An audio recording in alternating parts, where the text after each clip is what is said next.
Yan ba yun Gano? Ay, di lang. 0972. 49731.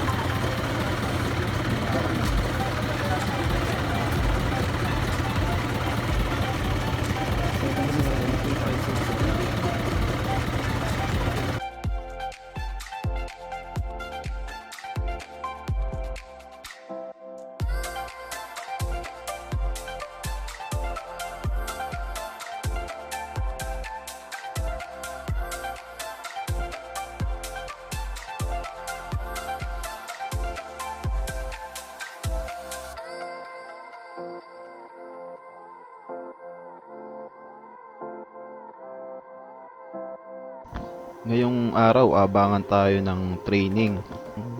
Release point natin ngayon, Karangalan, Nueva Ecija. Ang distance niya 114 kilometers. Ang release natin ngayon 7 AM. Nag-umpisa tayong mag-abang bandang 8:25. Naka-entry ulit si White Light sa pooling. Bandang 8:33, nakita namin na pauwi si White Light. Siya ulit yung unang ibong dumating.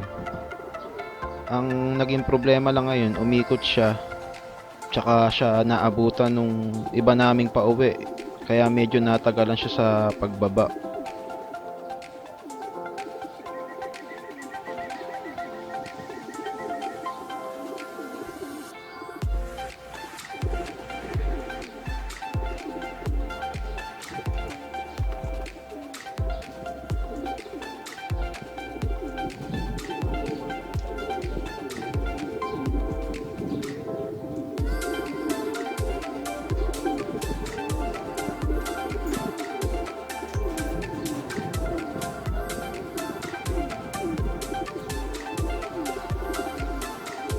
Habang hinuhuli natin si White Light para i-clock, dumating yung pang first tsaka second bird natin ng Summer YB.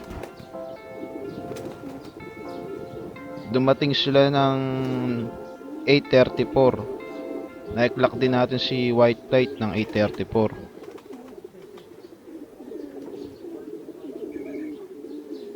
Kabuntot din nila agad yung pangatlo, pang-apat tsaka pang-limang ibon. Dumating sila ng 8:34.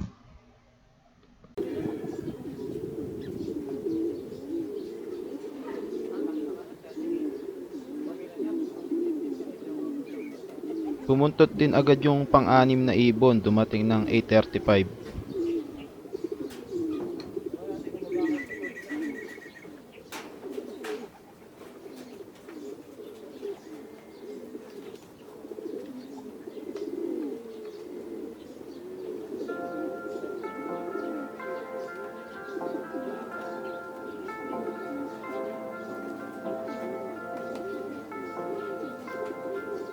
Ngayong araw, arrival day, electrolytes ulit yung ibibigay natin sa kanila.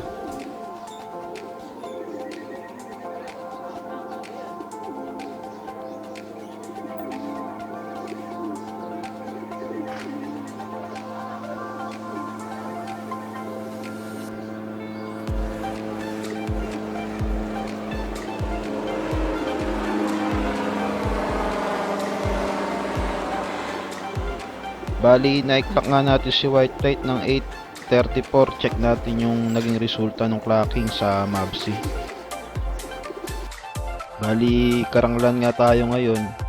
Ang total bird clock 114, entry bird 1. Ang first ngayon, Baliwag Chinongnong Lop. Congrats Boss Darwin. Bali, pumasok tayo ngayon ng pang-fifth place ng Karanglan, Nueva Ecija. Bali, consistent ngayon si White Light ng 1.2 ang speed. Top speed natin 1.238 si Boss Darwin. Dumating yung pampitong ibon ng 840.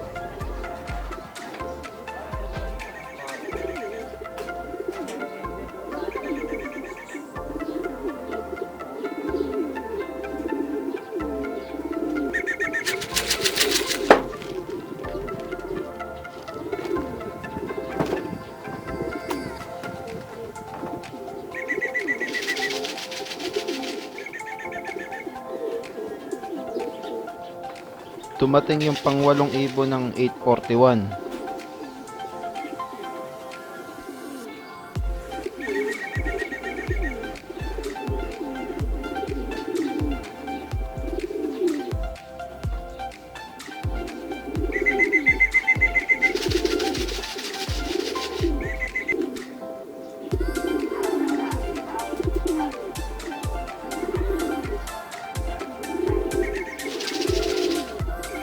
Dumating yung pang-siyam na ibon ng 842.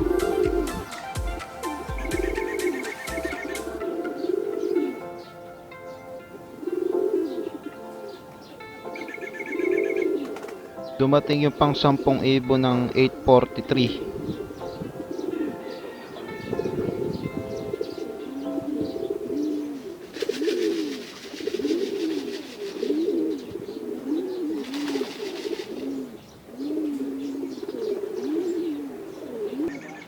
Dumating yung pang-labing isang ibon ng 844.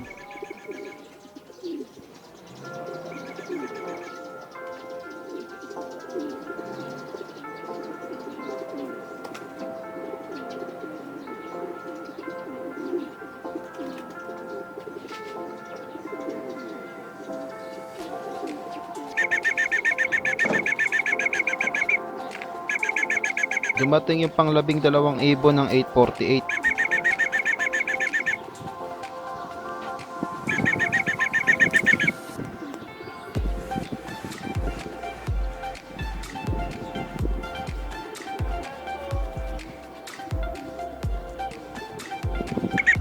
Dumating yung pang 13 bird ng 849.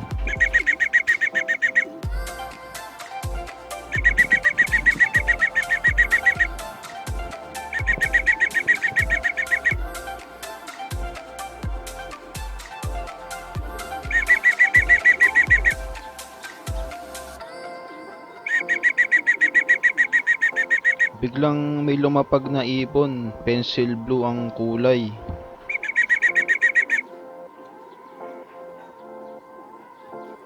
Hindi sa atin to, pencil. May isang ibong lumapag, kala ko sa amin.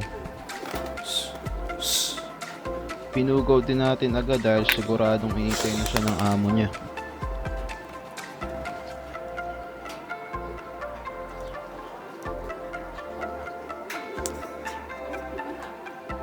Ang kaso ayaw umalis, bumalik din.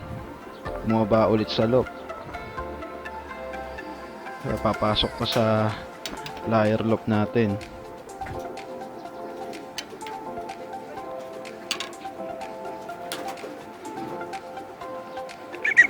Dumating yung pang 14 ibon ng 850.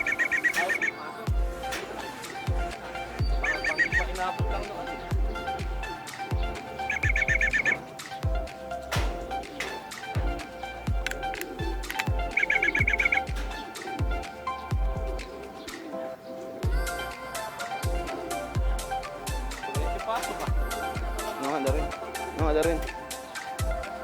Ito.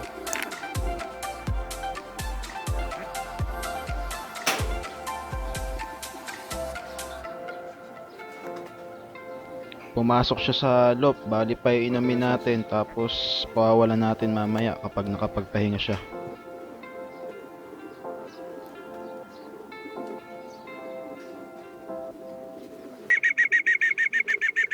Dumating yung last bird natin, pang 15 bird ng 852. Bali maganda naging pauwi natin ngayon, maaga silang nakumpleto. Training ng Karanglan.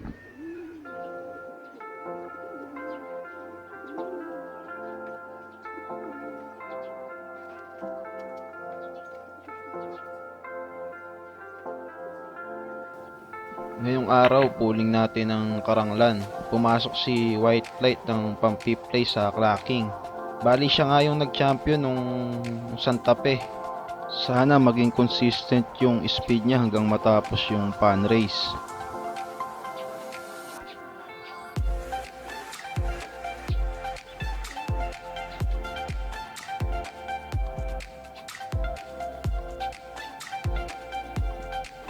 Ngayon, meron na silang dalawang pisa na inakay. Bali, yan yung ipaparapol natin dun sa mga viewers na nag-aabang.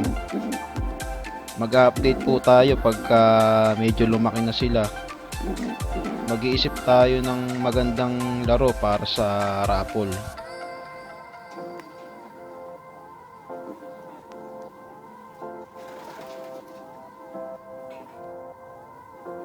Pinainom mo ba? Pinainom mo na? Pinainom mo na? Ngayon, pawawala natin yung nag-loop visit sa atin. Bali, napainom na siya bago pawalan. Ang ring number niya PHA 18-2831898, BFRC 17425. Sige.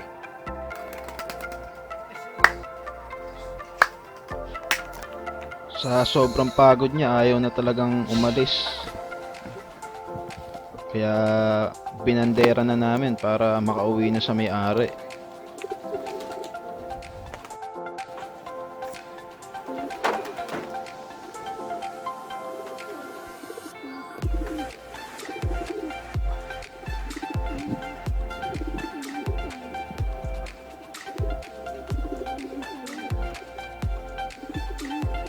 Bandang 9:35 magpapakain na tayo ng summer.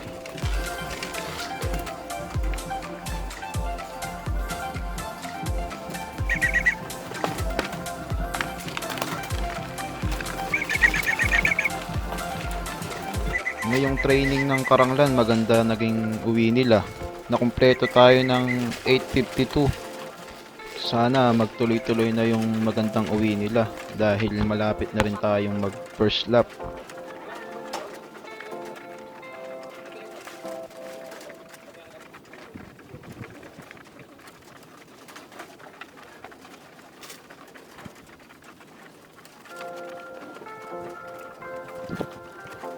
Pagkatapos silang uminom ng electrolyte, papalitan naman natin ng plain water.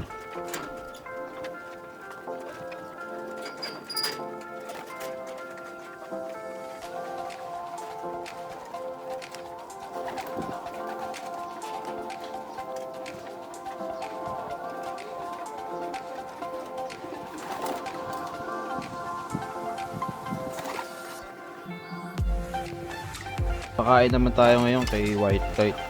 Nakapisa na nga tayo ng dalawang YB nila. Bali yun, ipaparapol natin yun para sa mga viewers. Abang-abang lang po kayo, magpo-post kami, mag-update kami kung paano pong makasali dun sa raffle. Bali mga ilang araw, pagka po lumaki na yung mga inakay nila, mag-update po kami.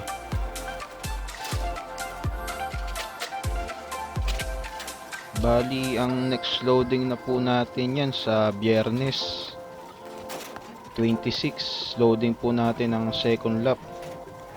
Sana po wag mabago yung speed ni White Kite sa darating na last 2 laps ng pan race. Gusto ko pong magpasalamat sa lahat po ng sumusuporta tsaka nanonood po ng mga video namin. Bali, magna 9,000 subscriber na po tayo. Maraming salamat po sa inyong lahat. Doon po sa mga nagpapabate, maraming salamat po sa suporta sa channel namin.